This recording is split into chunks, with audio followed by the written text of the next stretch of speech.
news, police detains 4 people over alleged plots to create civil war, overthrow democracy. Atiku vows to transmit power to youth if elected. At least 300 dead in worst rainfall since 60 years. Details shortly.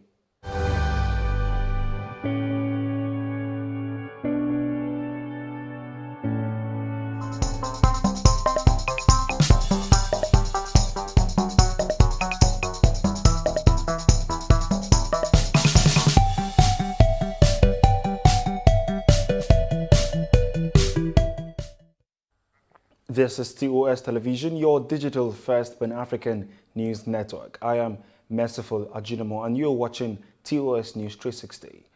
German police have reportedly detained 4 people accused of plotting to create civil war conditions and eventually overthrow democracy. Prosecutors say the group linked to far-right and anti-COVID movement were planning to destroy power stations to cause a nationwide blackout.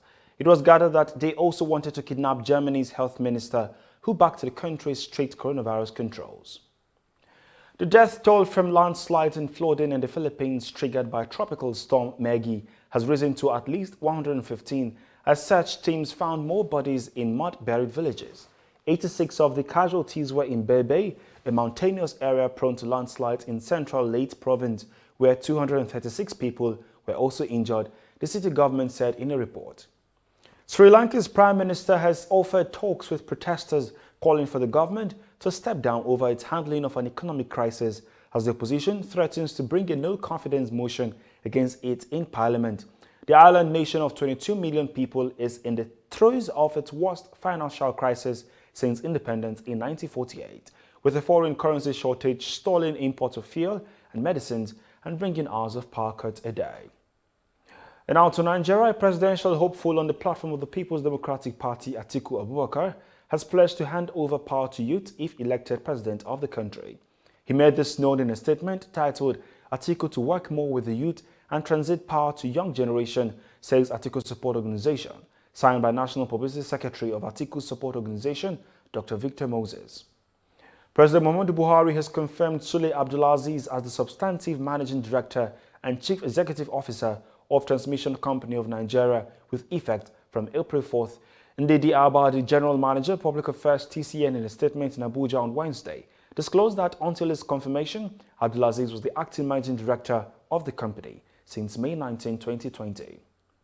This is your digital first Pan-African news network, TOS Television, and you are watching TOS News 360. More national, Africa and sports stories on return. Stay with us.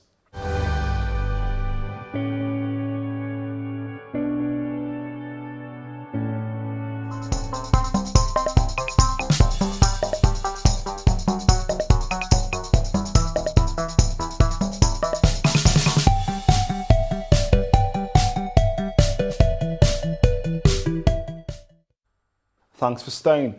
The operatives of the Nigeria Customs Service at Murtala Muhammed International Airport on Wednesday intercepted a pistol with 2 magazines containing 26 rounds of ammunition.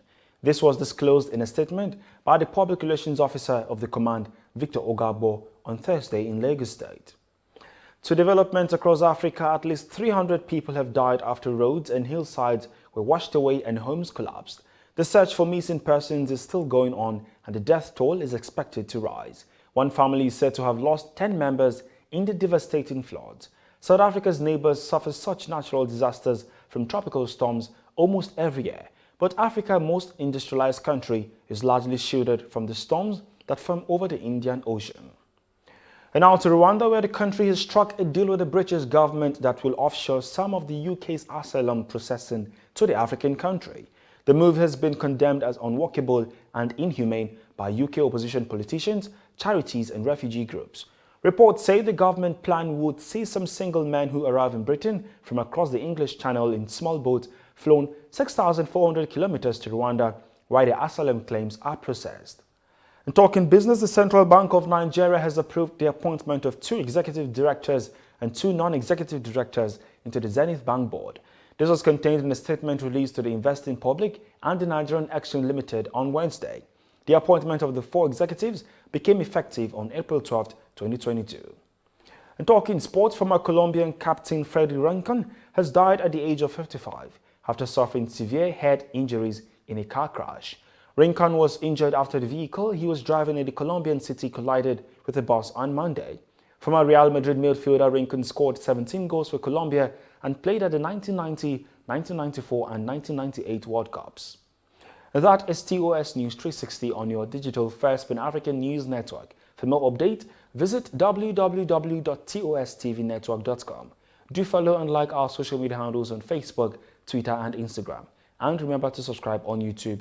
Stay with us and enjoy more programs on TOS Television Network. I am Merciful Ajinomo. Thanks for watching.